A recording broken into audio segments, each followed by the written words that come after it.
right now, Pittsburgh's best sports show is about to begin. Call us or tweet us. We've got things to talk about on the Ireland Contracting Nightly Sports Call. Good evening, everyone. Welcome inside the Fan Cave. This is the Ireland Contracting Nightly Sports Call. Bob Pompeani, joined tonight by Andrew Fillipponi up at 93.7 The Fan on a night the Pirates lost, but that's not the story that matters because they're now 73-84 and in jeopardy of not meeting last year's win total. What does matter is the story that came out prior to that. Two guys DFA'd with 6 games left. Michael A. Taylor, he was released before they brought him back, okay. But Rowdy Telles released with 6 days left and 4 at-bats removed from triggering a $200,000 bonus. Now, Ben Cherington and Derek Schoen both denied this, said it had nothing to do with it, but in Ben Cherington's little statement, it also said he was aware of it, which to me then pretty much tells you what he did. Andrew, it's embarrassing. I think the league watches this. I think potential free agents look at this. I think agents know about this. This is a terrible look for Bob Nutting. Yeah, I think it's an easy problem to fix, though. I think it's very simple how you get this whole thing to go away. The Boston arrogance, exactly, that's what I was going to say. You know, some of this New England arrogance here from Ben Cherington where a statement goes out or he says something and he thinks we're not going to be able to understand it. Simple here. $200,000 is a drop in the bucket. You pay Rowdy Telles that money, then no one has a leg to stand on in this discussion. Like, I do think there were baseball reasons to get rid of Rowdy Telles weeks ago. And if the Pirates had done that, say, in early September, nobody would have batted an eye at this. If the Pirates had kept Rowdy Telles on the roster and played Billy Cook at first base the final 6 games, and he falls 4 plate appearances short, no one says boo about it. It's the fact that they got rid of him, and that's where the bad optics and bad PR comes in. And it's a shame in this respect, Bob. Let me tell you why. Because I do think the Pirates made decisions this year that showed that it wasn't about every dollar and every penny. They never sent Jared Jones down, so now they lose a year of service time on him. They never shut down Paul Skeens, so they lose a year of service time.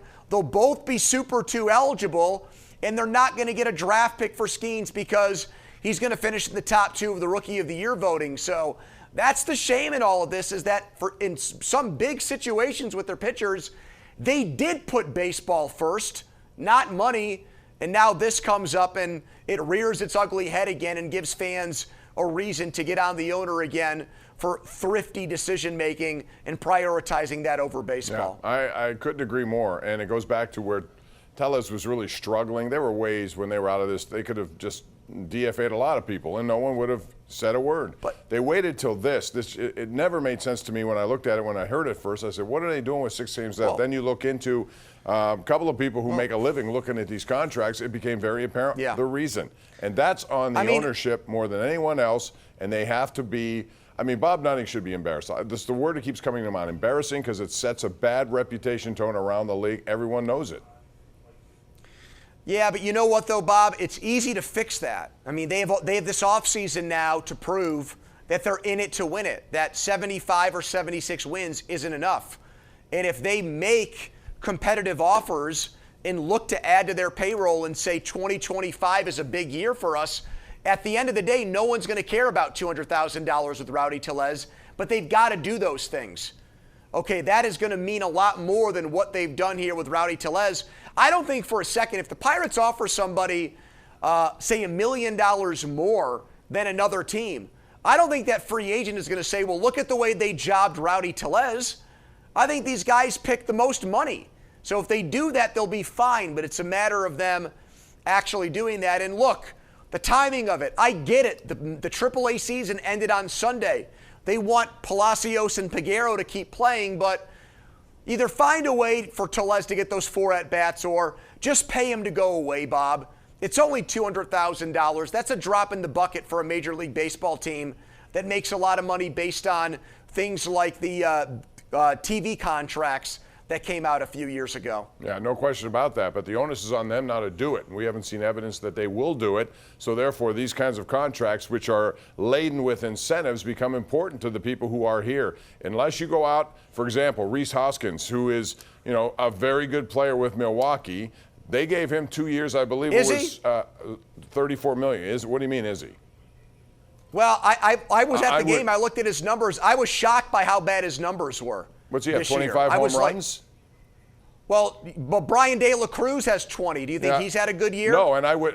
To me, he's just a liability. Right. He's a liability in the outfield. I'm just saying, 25. You knew what his history was. It was more consistent than Rowdy Telles, but it cost more to get him. No doubt. That's my point. You spend money like that, 2 years, $34 million. Go ahead. That's the market. I want to see them spend to the market. Sure. We've gone over here. Well, when we come back, hold on, sorry, Andrew. Bob. We'll talk about this. We'll also talk about Justin Fields, the stingy Steelers defense, and much more. Call us. We have a lot to get into, and I already see a load of fans want to call and air their opinions at 412-575-2600. It's the Ireland Contracting Nightly Sports Call, KDKA+.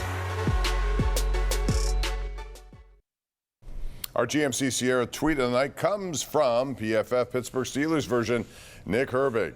8 pass rushing snaps, and look at the damage he did. 3 pressures, 2 sacks, 50% pass rush win rate. The guy is just unbelievable, and he will get plenty of playing time because it looks like Alex Highsmith will not play this week due to that injury. So depth is a big item here, and they have a lot of it, at least at that position. Andrew, the other notable thing today was the fact that Mike Tomlin said the same thing that he did the last couple of weeks about Russell Wilson, which is that he remains probably the emergency quarterback, although he is still listed QB1.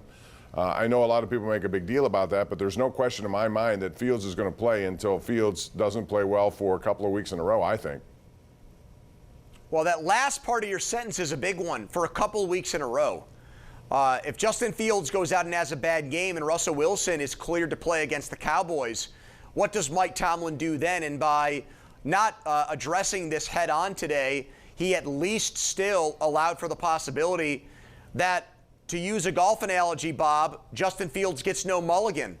If he drives one out of bounds here or hits one into the water, does Russell Wilson just strut back in there and get his job back? I hope not, because he's a 25-year-old quarterback with a lot of upside, and I think at this point he should be allowed to have one bad game. But by still saying it's status quo, it makes it seem like it's up in the air, and that Justin Fields' play on Sunday really will impact who their quarterback is the following week against the Cowboys.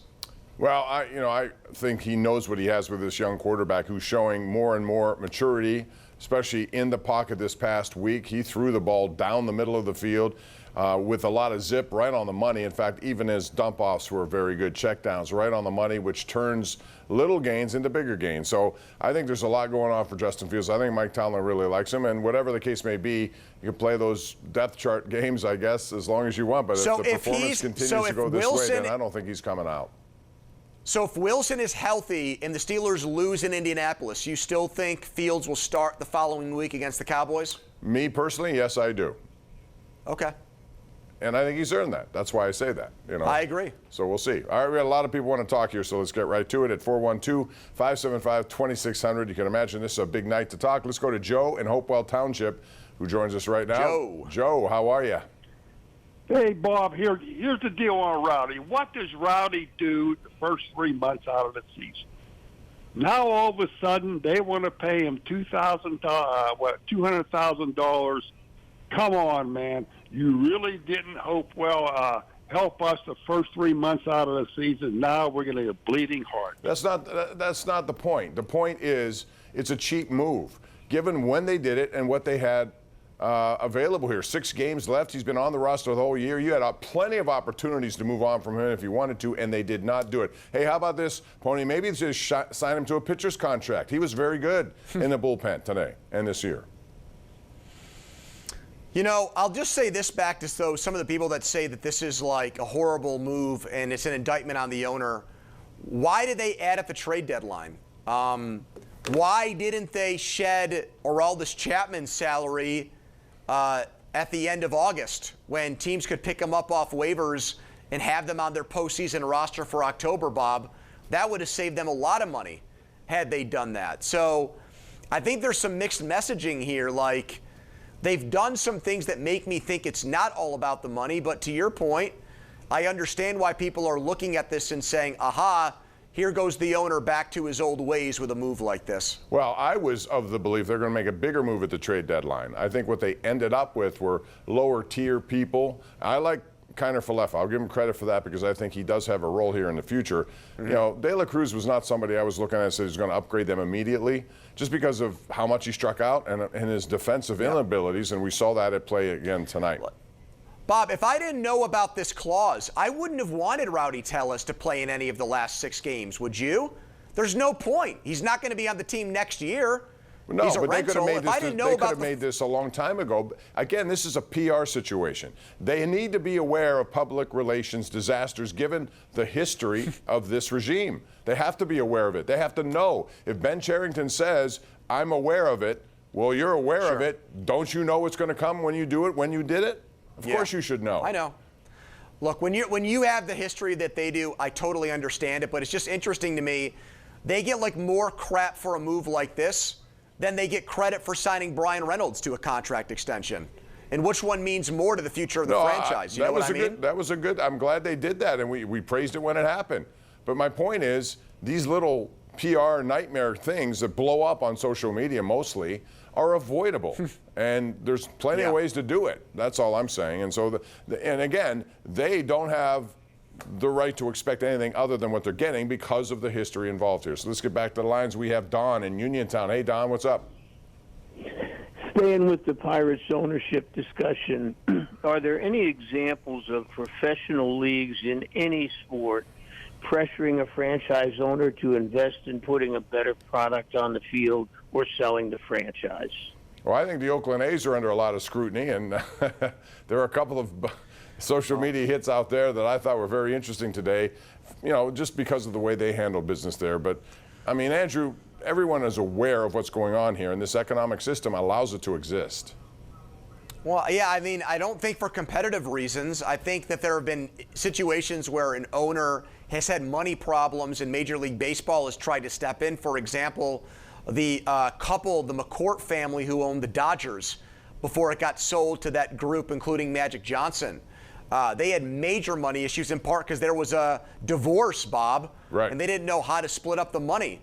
And so Major League Baseball got very involved there because they didn't want a big team like the Dodgers to go belly up. And they were bad for a couple of years because of that. So unless all of a sudden they couldn't meet payroll expectations or something like that, short of a situation like that, I don't think baseball would get involved, Bob, with the Pirates. Nancy in Butler is our next caller right here on KDK Plus. Hey, Nancy. Hey, the only way to solve this problem, no, don't go to the games, because that's the only way that it's going to end. Well, there weren't a lot of people there tonight, I can tell you that. So, but, I mean, people are going to do what they have to do. That's not going to solve anything anyway. Quite frankly, I think it's going to be pressure from the league or other owners, whatever the case may be. I mean, Bob Nutting's a smart man. I've never disputed that. He's made a lot of money. He knows how to run businesses. Yeah. This business is a different kind of business. This is not a business like running a ski resort, like owning a whiskey place. It's not. And you have to understand what it is.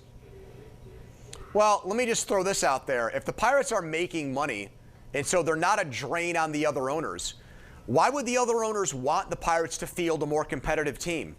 If you're the owner of the Chicago Cubs, what incentive or what motive do you have to make the Pirates a better team?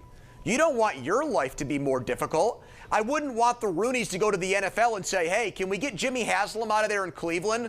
Can we get competent ownership so they become a better team? But they have a different system. No. They have a different system. This one allows for this to exist. The others don't. But I'm just saying, Bob, again, what motive do the other owners have to make the Pirates a better team? How is it good for them? How is it good for them? How does it benefit them? It's not good for the city of Pittsburgh. That's all I'm saying. Well, right, I know. It's not good for us.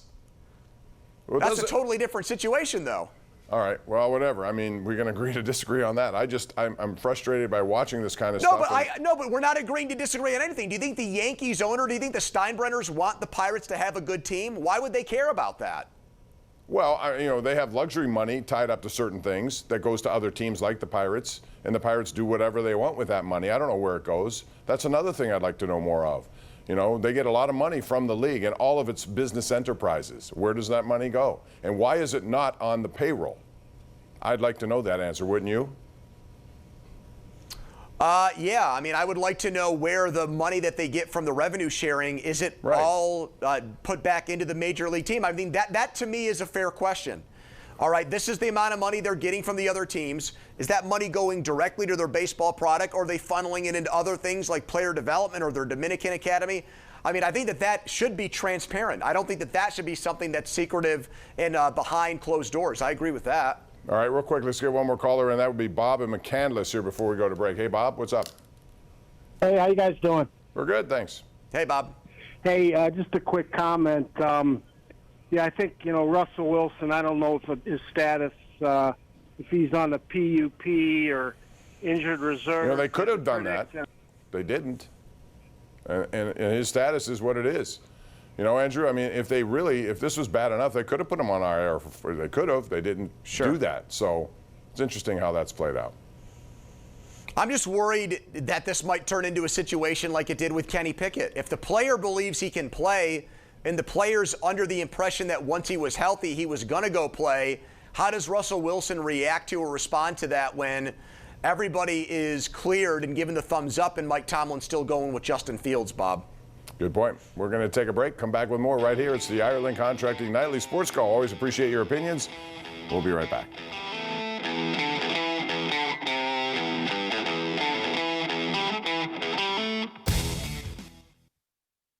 Let's find out what's on KDKA News at 11 o'clock. Here's Ken Rice. Hey, Bob, tonight we're showing you how local leaders are getting ready for former President Trump to return to Butler County. Plus, the victim of a hit and run shares her story exclusively with KDKA, and the stench causing concern in a local community, all coming up at 11, Bob. All right, thanks very much, Ken. Andrew, it's interesting what happened last night. The Cincinnati Bengals were at home, and they lost again. 0-3, two of those at home to two teams. They were favored to win fairly easily, I thought. Great performance by Jaden Daniels, but 0-3 starts. Only 4 since 1990 have been able to make the playoffs, yet they've been down this road before under Zach Taylor. Can they dig out? I don't think so. I'm not saying it's impossible because Joe Burrow showed you he can do it all. They did not punt last night. Their defense was a disaster. I just think that with the Bills, Jets, Steelers, the winner of the AFC South, the Chiefs, there's only so many playoff spots open, and I think they're going to have to get red hot, Bob, and win like 10 games to make the playoffs, and that's a big-time uphill battle. No question. Last night was weird in that there were no turnovers, no punts, and yet. And what's going on with that hair, Bob? What is going on with Joe Burrow's hair? What kind of look is that with the frosted tips? What is it, 1998? His outfit that he wore coming into that one was a little interesting. Anyway, we're out of time. We can't elaborate on that, but Andrew, thank you very much.